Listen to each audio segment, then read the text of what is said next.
शिक्षक बच्चों का भविष्य उज्जवल बना देते हैं, लेकिन क्या हो जब एक शिक्षक ने ही बच्चों के साथ धोखा कर दिया हो और उन्हें अंधकार की तरफ धकेल दिया हो।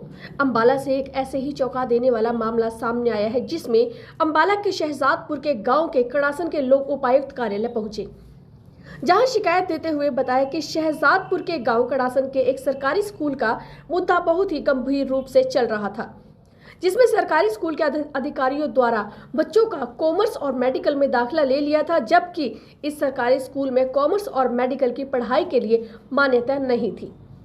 जब बच्चों के माता पिता को इस बारे में पता चला तो उन्होंने अंबाला के कई उच्च अधिकारियों से बात की और स्कूल प्रशासन ने उन्हें कुछ भी बोलने से मना कर दिया और अब परिजन इस चिंता में है कि उनके बच्चों का भविष्य अंधकार में है। जी, क्या नाम है आपका? क्या कुछ? मेरा नाम रामकरण है, मैं विलेज कड़ासन से हूँ जी।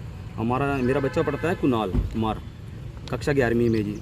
राजकीय उच्च विद्यालय जो सीनियर सेकेंडरी स्कूल के नाम से भी है, कड़ासन का जो स्कूल है सर, इनके पास हमारा +1 के अंदर नॉन मेडिकल और आर्ट्स की स्ट्रीम है, लेकिन बच्चों के ने एडमिशन हमारे बच्चों की दे रखी है नहीं कॉमर्स में और मेडिकल में जी।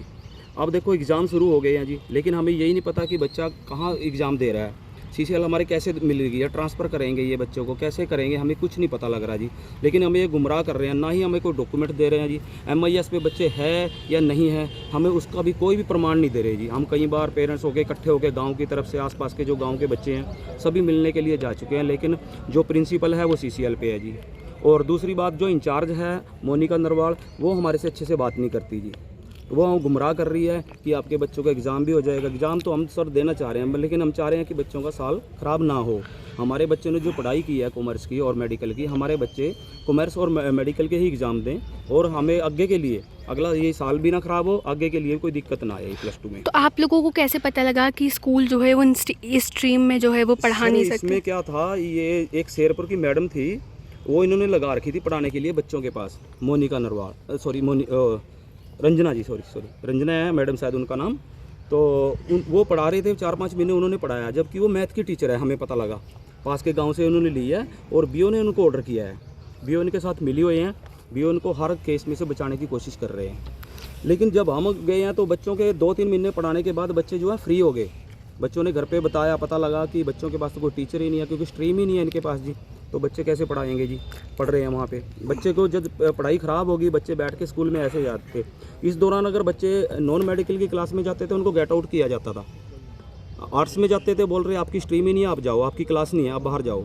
इस दौरान जी बच्चों ने घर पे बताया, तो हम स्कूल में गए हैं जी। इनका ABR है एक शांति स्वरूप, उनसे हमारी बात हुई है। बात होने के कारण सर उन्होंने भी हमारे को धोखे में रखा, सच्चाई नहीं बताई कि इसमें स्ट्रीम है या नहीं है, इसकी तब तक हमें नहीं पता था। लेकिन इस दौरान हम एप्लीकेशन लेके गए हैं BO के पास कि उस टीचर जो आपने हटाई है, एग्ज़ाम में बहुत कम टाइम रह गया, उस कारण आप टीचर को वापस बुला लो, ताकि बच्चों का जो सिलेबस है अधूरा है वो पूरा हो जाए।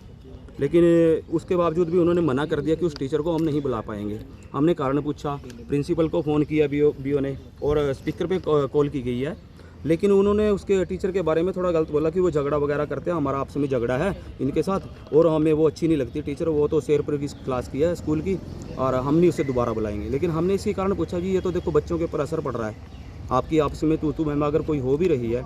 दूसरी बात, वो पढ़ा के गए हैं, उनको ये पता है कितना सिलेबस पढ़ाया है, कितना अभी पेंडिंग है जी, वो कवर हो जाएगा, एग्ज़ाम पास आ गए हैं, तो आप उसको बुला लो जी। हमारी बाकायदा रिक्वेस्ट की हमने उनको, लेकिन उस दौरान भी वो नहीं। तो उसको DC ऑफिस आज पहुंचे थे, क्या मांगे, क्या आश्वासन मिला है? सर आश्वासन तो हम DC ऑफिस में तो पहले भी आए हैं, अभी तो DC साहब से मिले नहीं हम, अभी मिलने की कोशिश कर रहे हैं। DC साहब ने उनको DO साहब को फ़ोन किया था, जो पिछले बारी आए हम यहाँ पे जी। इन्होंने कहा था कि रिटर्न में देंगे, भी जो भी मामला है वो कह रहे थे हम सॉर्ट आउट करेंगे इसको। DO साहब ने ये कुछ जिम्मेवारी ली थी। अब देखते हैं DC साहब से, देखो उन्होंने हमारी अच्छी बात सुनी है बहुत अच्छे से, और देखते हैं क्या सलूशन इसका निकलता है। ये तो कह रहे हैं कि सलूशन निकाल दिया है, जबकि आज एग्ज़ाम भी हो रहा है, आज इंग्लिश का फर्स्ट डे है कि एग्ज़ाम हो रहा है।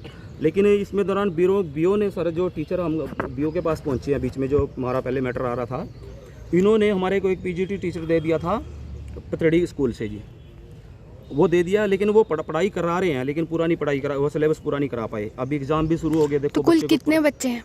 कुल 14-15 बच्चे हैं जी। ठीक। हाँ जी। से अंबाला की न्यूज़पेपर में गांव कड़ासन के एक सरकारी स्कूल का वाकया सामने आ रहा है, जिसको लेकर बच्चों के पेरेंट्स आज मुझे मिले हैं और इन्होंने मेरे को एज एडवोकेट हायर किया। और बड़ा दुर्भाग्यपूर्ण मैंने जो वाकया सुना है, बड़ा ही दुर्भाग्यपूर्ण है कि सरकारी स्कूल के अंदर अम्बाला डिस्ट्रिक्ट के अंदर बच्चों का दाखिला ले लिया गया, जबकि उस स्कूल में वो स्ट्रीम ही नहीं है जिसमें उन बच्चों का दाखिला लिया।